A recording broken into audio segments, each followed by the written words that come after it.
Mark chapter 3, 1 through 6. And he entered again into the synagogue, and there was a man which had a withered hand.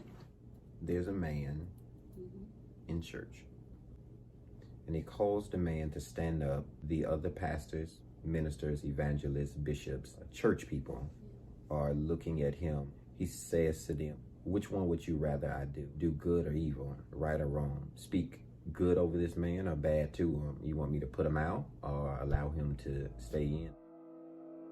So the man is standing up in the middle center of the church, embarrassed, but he's standing. Jesus looks at the man and says, stretch out your hand. How do I make it relatable for today, right? So I put myself in the text a lot of times. It's risky, but it's a chance he's willing to take. It's risky. Jesus, that is, not the man with the withered hand. It's risky, but it's a chance he's willing to take. I'm wondering if the man with the withered hand is willing to take the same risk if he knew that his life was at stake. I feel like for a relation, it would be, how many times has God called you to stand up in a place that makes you uncomfortable, where people know him but judge you?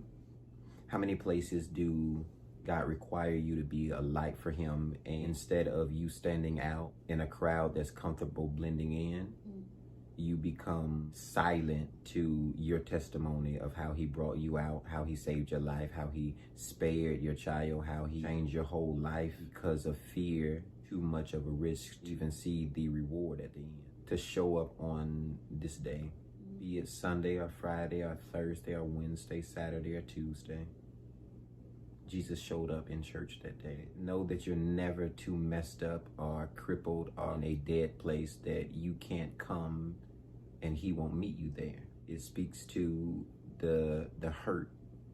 It speaks to those people who's been used, abused, been manipulated by church.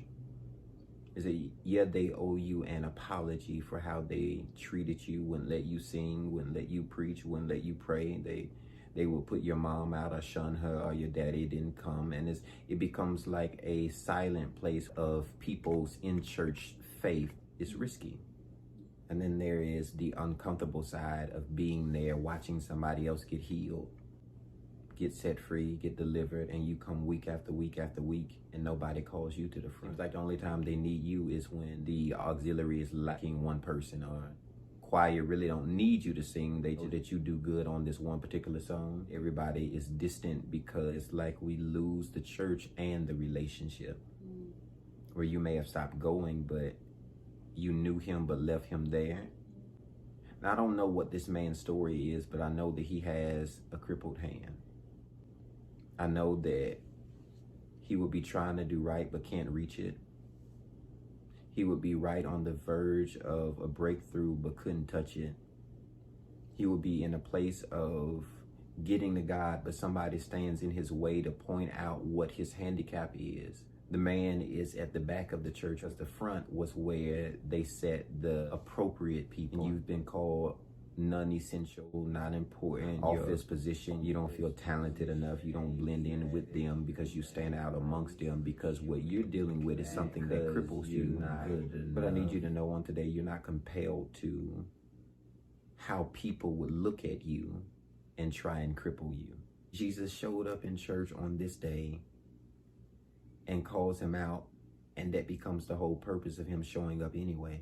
So it doesn't have to be church. It can be the club. It can be school. It can be college. It can be work. It can be any place that you're called to stand up for him and not say anything. So for somebody out thinking that maybe you have to stand up and cannot because you don't know what to say, he just asks you to stand. God, I don't know everything. I'm not sure how to interpret the word the right way. I'm not sure whether I can help somebody. It's risky, the situation you find yourself in, because people often laugh at you. You can't explain it, don't know what to say that it's due to. It's not that you've been so good. It's not that you've been so great. It's not even that you've been in a great place all of the time, but that you're just called out. So today I would be talking to somebody who's called out, who's set apart, who's different, who is unique in every single way, but you just don't know how to stand. where God asks you to do something and you really can't even do it because you just don't know how to stand. It's not that you don't have a leg to stand on.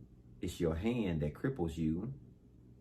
But notice before he healed the man, he told him to stretch out his hand.